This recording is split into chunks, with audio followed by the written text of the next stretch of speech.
The Olympic Games is the biggest sporting event in the world, and every new Games attracts new audiences, due in a large part to the amazing images and stories that feed the appetite of fans around the world.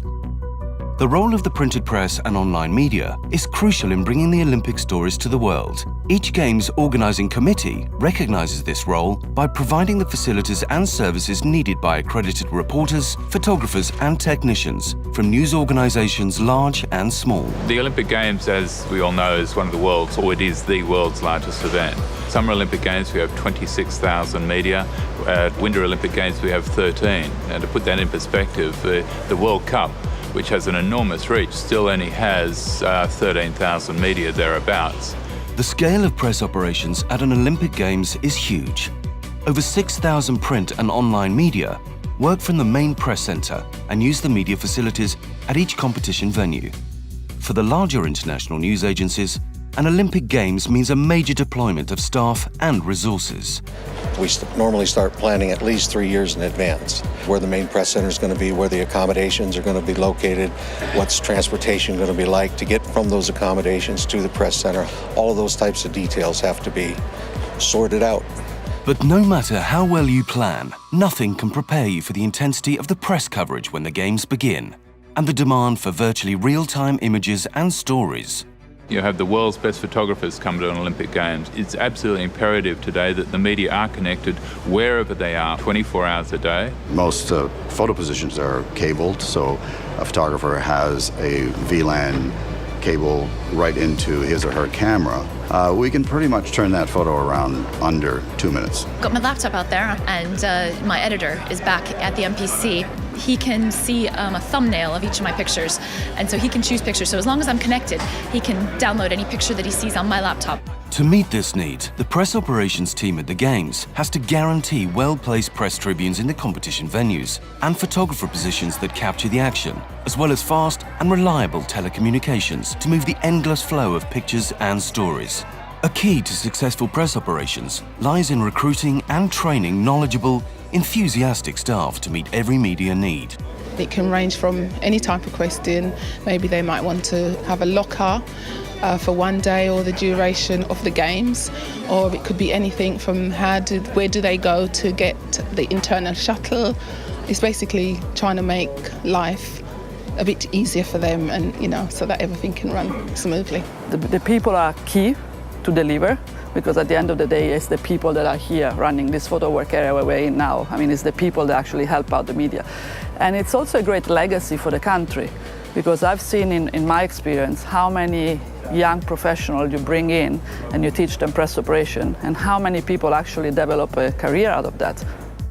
The headquarters for the written and photographic press is the main press centre. This is a large workroom equipped with high-speed broadband communications, help desks, a photo centre, rate card office and a media transport mall, usually shared with the International Broadcast Centre. There's also 10,000 square metres of private offices, rented by the world's major press agencies and news organisations. The MPC is our office. It is the point of focus for all our staff.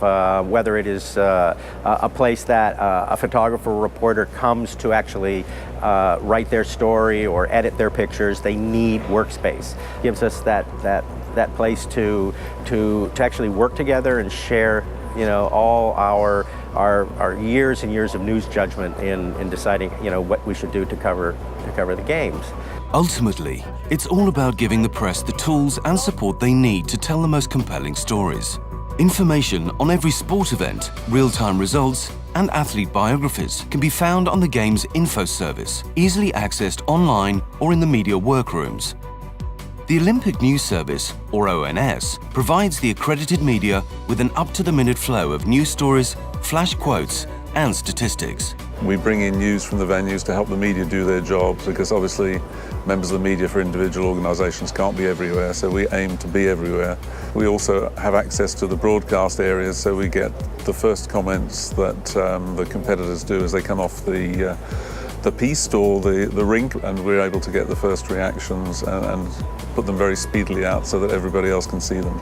It's the thing that enables you to keep on top of the story. Press Operations also provides the access for non-rights holding television news organisations to report the Games. Accredited by the IOC as ENR, non-rights holders work from the main press centre and compile their daily reports using a limited amount of video highlights from the Olympic Broadcast Service. Really, press operation is crucial because we really represent the media within the organizing committee for the 4 years before the games. So we are there and we advocate the rights of the press to do their job within the organizing committee. So it's really important.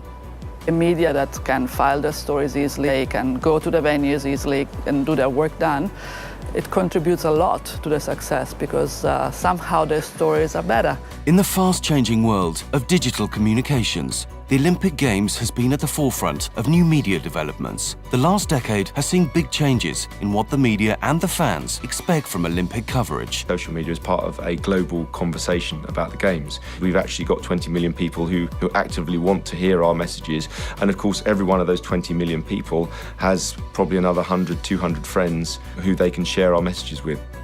The Olympics is the oldest social network in the world. What we've done is digitise that network.